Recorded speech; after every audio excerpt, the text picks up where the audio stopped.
In this video lecture, I'm going to look specifically at the work of the International Monetary Fund, the IMF, World Bank, and NGOs.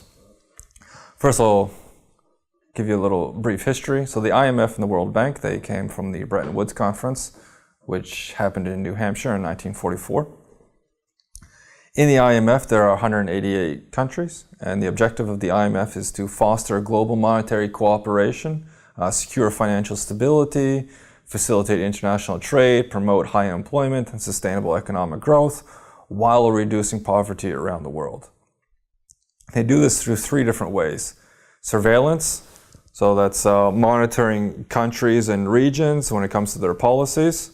Financial assistance, so if a country has a problem when it comes to their balance of trade, for example, then the IMF can step in and provide resources until that country is able to figure out their negative balance of trade and then be able to grow and prosper after that while paying back the IMF. And then they also provide technical assistance and training. So in this situation, then they'll provide assistance when it comes to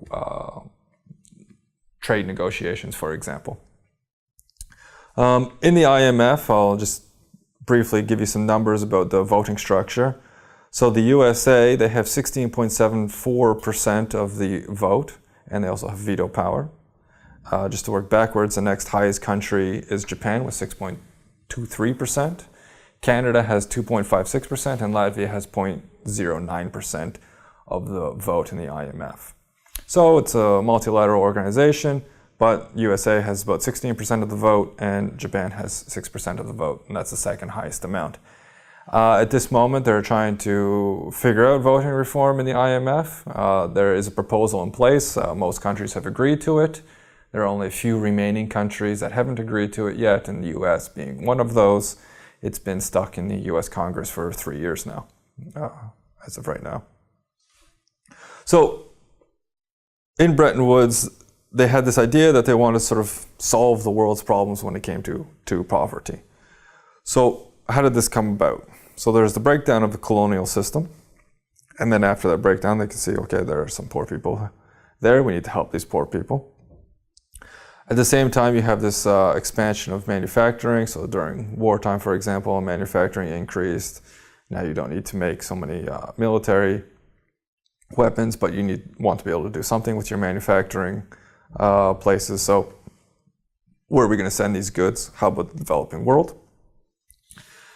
There was a high degree of faith in science and technology. So the Western world believed, yes, we can solve these problems in the developing world, and we have the science and technology to be able to do that. After World War II, when Europe was completely destroyed, more or less, there was the Marshall Plan, and the Marshall Plan was a huge success. Only after a few years did Europe sort of regain its strength that it had previously had when it came to sort of all walks of life.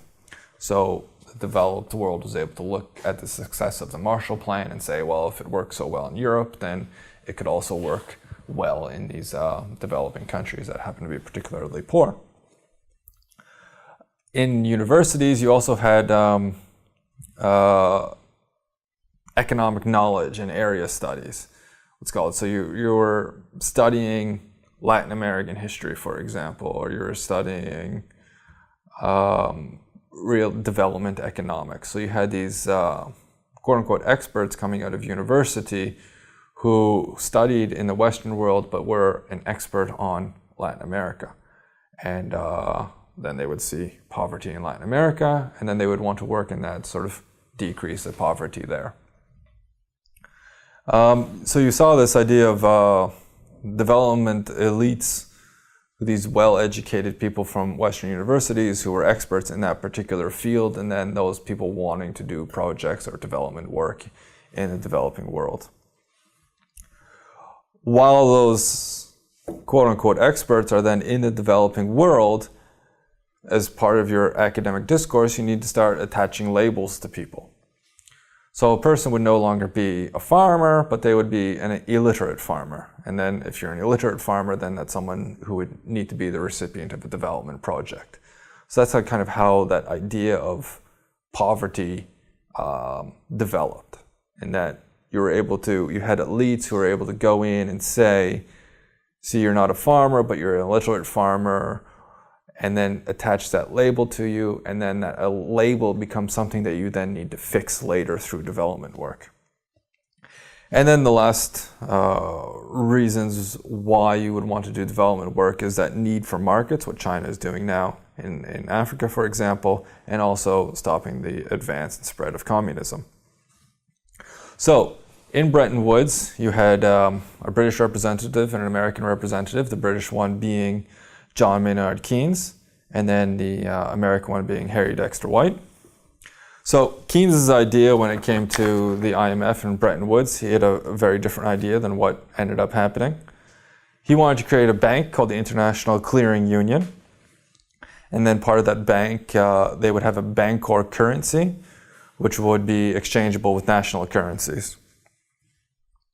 So your country, if your country had a trade surplus or a trade deficit, they would then be able to deal with the Bancor currency, be able to solve those problems. Now, you would measure the trade surplus or the trade deficit, and then at the end of the time period, you would see, well, this country has a particular trade deficit.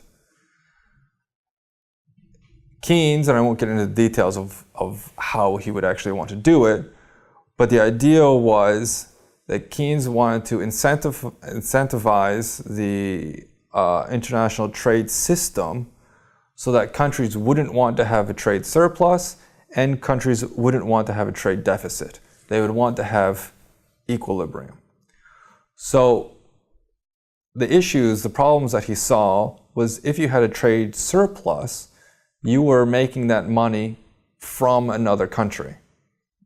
So the countries that ended up with a deficit in their trade. But as the IMF, in his mind, was set up for all the world to grow together, then you needed to balance it out. So then each year, you would use this currency to be able to balance out the trade surplus and trade deficits, and then the countries of the world could then move forward and prosper together. So you wouldn't necessarily have large winners and large losers in the system, but you would just have one world being able to sort of move forward together. Now, this isn't the idea that won out, obviously, but at the time, the editor of The Economist magazine, he's quoted as saying, "Lord Keynes was right. The world will bitterly regret the fact that his arguments were rejected." Now, what did happen was Harry Dexter White and the American representatives, they said from the very beginning that they didn't like this idea from Keynes. They didn't like it for particular reasons. I mean, they had aspirations for America to be the global hegemon. They wanted America to be the center of the economic center of the world. They wanted USD, for example, to be the currency for trade. And one of their most important ideas was that they didn't want to have limits on the winners in the system.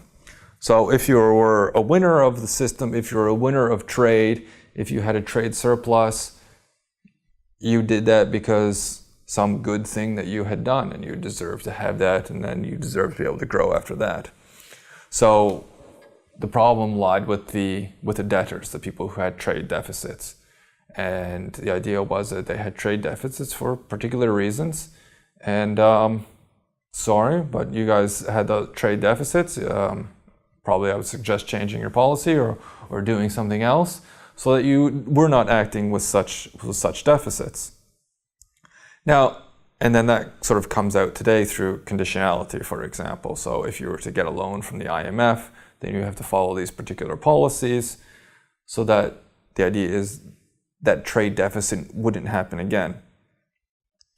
Now, the problem with that, though, is that there's two reasons why a country can have a trade deficit. One is an internal situation, so you have bad policies or a bad government, and you end up with a trade deficit. But then the second reason is due to some sort of external shock. What we saw, for example, in Africa in the 1970s, the price of oil increased, which was an external shock to African economies. The price of agricultural goods increased.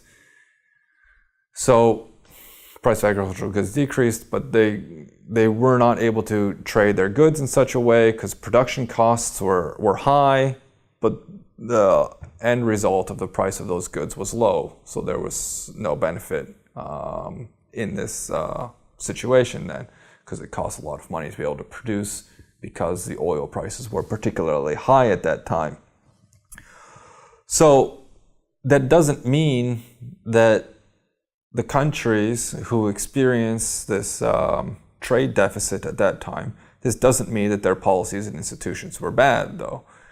They were dealing with this external shock. And the way the IMF system is set up now is that even if your country has to deal with an external shock that has nothing sort of to do with your policies or your institutions, you still need to bear all of the costs of that external shock. So the system that Keynes had organized was that you wouldn't need to bear the burden of all those external shocks. That external shocks happen, it's not your fault that it happens, and the world needs to work together. But the way the system is organized now, there are external shocks, they happen to you, I'm sorry, you need to deal with that situation on your own. Now, conditionality as well in 1944 wasn't one of the focal points of the IMF. That's something that has developed over time. So when it came to 1956, that's when you start seeing conditionality being an important part of work that the IMF does. Note conditionality based on a lot of the ideas that I mentioned before in a previous lecture about the Washington Consensus. So you'll have this idea of liberalization, neoliberalization, reducing the role of the state, trying to increase your exports. From these two institutions, the IMF and the World Bank, you'll see something called the institutionalization of development. You start seeing these two bodies that become sort of the place where development work happens. They have their offices and they have those experts inside of those offices.